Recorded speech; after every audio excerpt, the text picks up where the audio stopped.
Hi, this is Stuart Weems and welcome to the Investopoly podcast. My goal is to give you simple, easy to understand strategies, insights and tips to help you master the game of building wealth. And in this episode, I'd like to advise you to stick to your day job. Now, of course, I don't mean that to be insulting or judgmental or any of those sorts of things. The point is that some people just aren't suited to being investors. Some people aren't suited to running their own business. Some people aren't suited to speculating on speculative stocks, for example. We are all different. We have different interests, different passions, and different skill sets. And that doesn't make us any better or worse than anyone else. It just makes us different. And I think it's a really good thing to ponder, particularly in context of personal investment. You see, there's three ways to generate a passive income. You can start a business, you can invest, or you can speculate. But the key word in that sentence is passive. Passive means that you can generate economic benefits without the need of your own personal exertion. Since it doesn't require personal exertion, it then frees you up to spend time on other activities or spend time with loved ones and so forth. And that's really ultimately the goal for most people, is to build an asset base so that they have a passive level of income and capital growth to free them up to give them choice about what they want to do. Now, arguably, those three options, business, invest and speculate, have merit in certain situations with certain people, but the point is that they don't suit everyone. And if you try and force yourself into a position or a way of doing things that just isn't within your skill set, your natural level of talent, your interest, it could end up costing you a lot of money, stress and time. So, before I get into expanding on that and applying it to personal investment, let me first cover a little bit of theory and then share a story about a personal story of my own. So firstly, the theory is based on what Jim Collins, who's a prolific author and researcher, has called the Hedgehog Concept. And the Hedgehog Concept was made famous by an essay that was written many years ago, and it refers to an ancient Greek story. And the quote, or the Greek story, which is really just a quote if you like, is that the fox knows many things, but the hedgehog only knows one big thing. And Jim Collins illustrated this hedgehog concept by drawing three circles that all intersected. And it was that intersection of these three things that is the hedgehog concept, that is the hedgehog that you need to really focus on, whether you're a business, and it also applies to you as a person and where you're spending your time and your energy. And the three circles are, firstly, what are you deeply passionate about?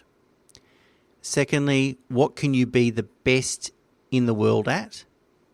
And thirdly, what drives your economic engine? So what are you passionate about is self-explanatory. What can you be the best in the world at? So it might be one specific thing, but we all have a talent and a natural talent. And what is that thing? And you've got to focus the brutal truth, the brutal reality. I'm never going to be the best in the world at playing piano. There isn't a musical bone in my body, and it's just never going to happen. No matter how passionate I was or how much money I could make from it, I would never be the best in the world at. And the last one is, what is the economic engine? Really goes to, can you get paid for the thing, this thing that you do? And so the thesis that Jim Collins came up with was that one of the things that made companies go from good to great, which is the title of his book, one of his books, Good to Great, is that they focused on the hedgehog concept and they ignored all other opportunities. They didn't get distracted by it. By the way, that Jim Collins book, Good to Great, and his other book, Great by Choice, he's written quite a few books, but they're two that I think stand out. Good to Great, one of the best business books I have read. So let me share a quick story before I again relate this to, maybe a couple of stories in fact, before I relate this to personal investment. So I have some friends that are very successful property developers, and they make substantial six-figure profits, like substantial profits. And in the past, certainly over the last maybe 10 years, I've considered whether I should get involved in property investment too, particularly given my background in terms of understanding the property market, certainly understanding finance and taxation knowledge and so forth. I would think that I would have at least the knowledge set to attack property investing and probably make a good go of it. However, a few years ago, I decided to focus on the Hedgehog Concept, and property development just isn't for me. Now, the thing I think about is that property developing takes a lot of time. It's not a passive investment, firstly. And so I need to ask myself, where else could I spend my time and what is the payoff as a result of that?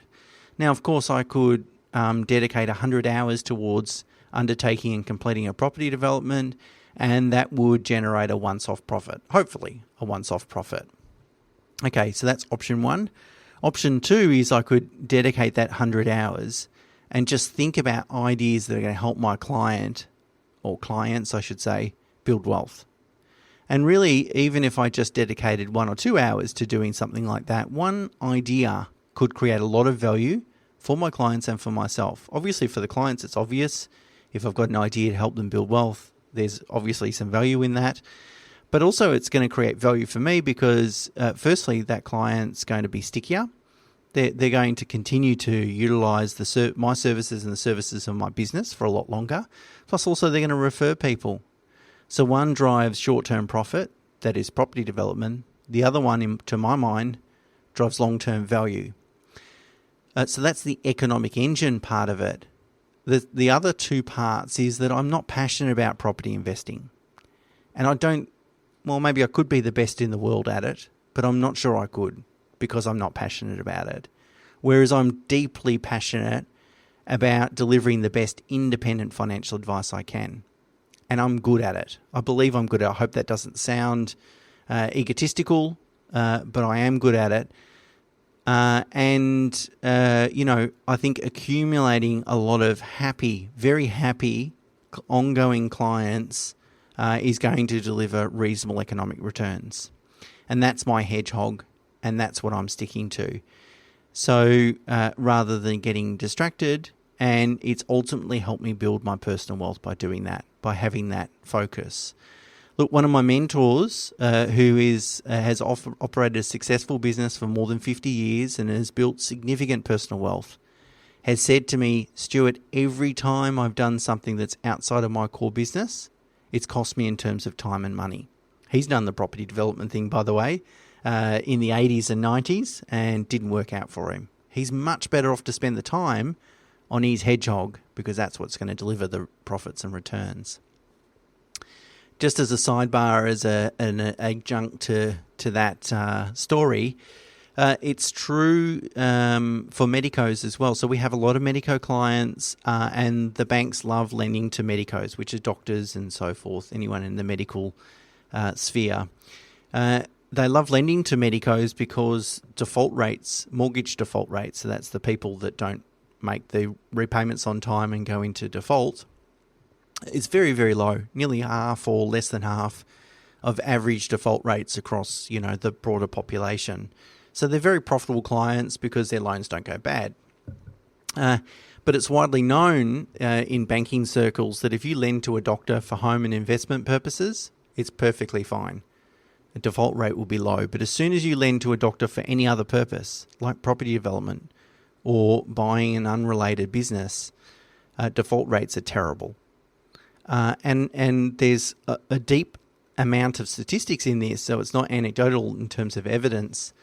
So it sort of reinforces that we all have a hedgehog concept. We all have a hedgehog, and sticking to it is highly profitable. When we start to move outside of that sphere, that's when problems can occur. Let me tell you about my client, Simon. So Simon's been a mortgage broking client. He's for over 10 years, probably longer than that. Of course, it's not his real name.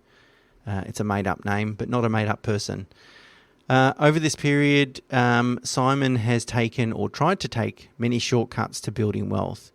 So it's included investing in, property types and locations that was popular at the time and sexy, if you like, lacked fundamentals.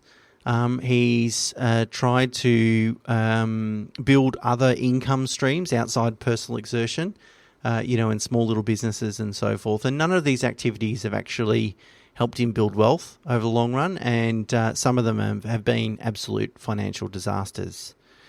But Simon earns an above-average income, and he doesn't overspend, lives pretty frugally from a living expense perspective. So he's got a good, strong, reliable cash flow, but it's really about trying to cut the corners to try and build wealth over time. It hasn't really worked out for him. And really, Simon would be in a substantially better financial position if he just stuck to evidence-based strategies and, quite frankly, not listened to his own ideas or advice.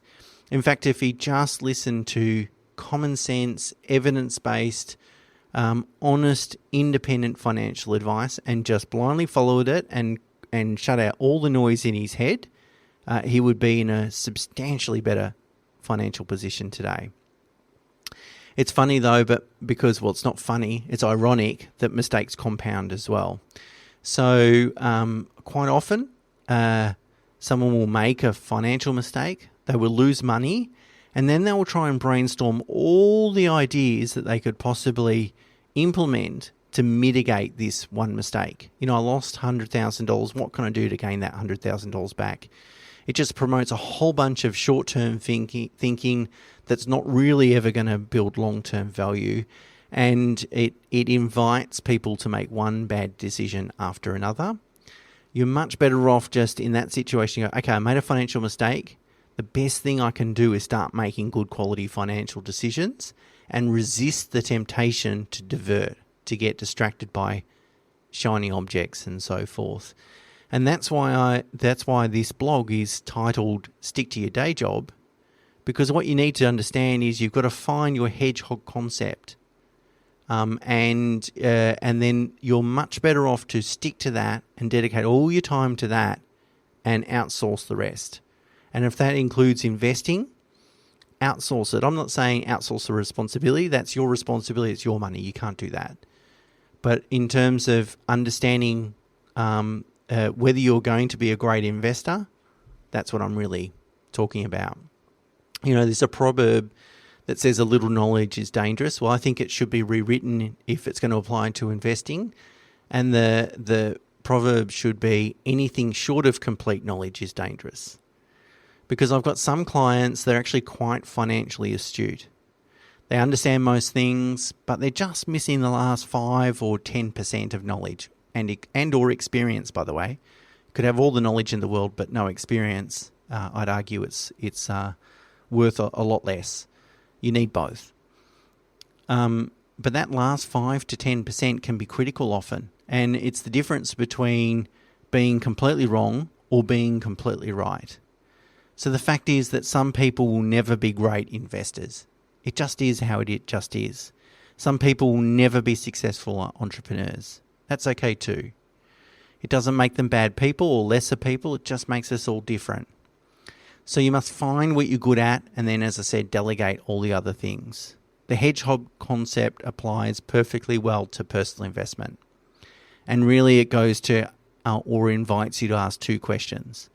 The first one is, can you be the best of the world in the world at formulating and implementing Australian-based investments? The second question is, are you deeply passionate about investing? And don't forget, passion is more than just an interest or a hobby. Passion is passion. Now, if you can honestly answer yes to both those questions, and I'll repeat them again. Can you be the best in the world at formulating and implementing Australian-based investments? And secondly, are you deeply passionate about investing? If you can answer yes to both those questions, then I'm tipping that you should look after your investments, and you'll probably do incredibly well. In fact, you will. You'll do incredibly well. But if you can't answer yes to both those questions, then it's very likely you're better off sticking to your day job and then paying for and following, most importantly, high-quality financial advice. And when it comes to building wealth, quite often the slow, boring path is typically the most successful to build long-term wealth. Now, of course, I've got a vested interest in saying if it's not your core competency, outsource it and pay a financial advisor, because I am one. So I acknowledge that is a conflict of interest for me giving that advice. But I don't care if you come to me or someone else. Just make sure they know what they're doing, they use evidence-based strategies, that they're completely independent, that they've been doing it for a long time and they've got runs on the board. So whoever it is, that's fine. But the point is that if that's not your hedgehog concept, if you're never going to be the best in the world at advising and implementing in relation to Australian-based investments, why take the risk with your money? You are much, much, much better off dedicating all your time to your hedgehog concept and being the best of the world at that, and then having some smart people look after your money than trying to do it all yourself.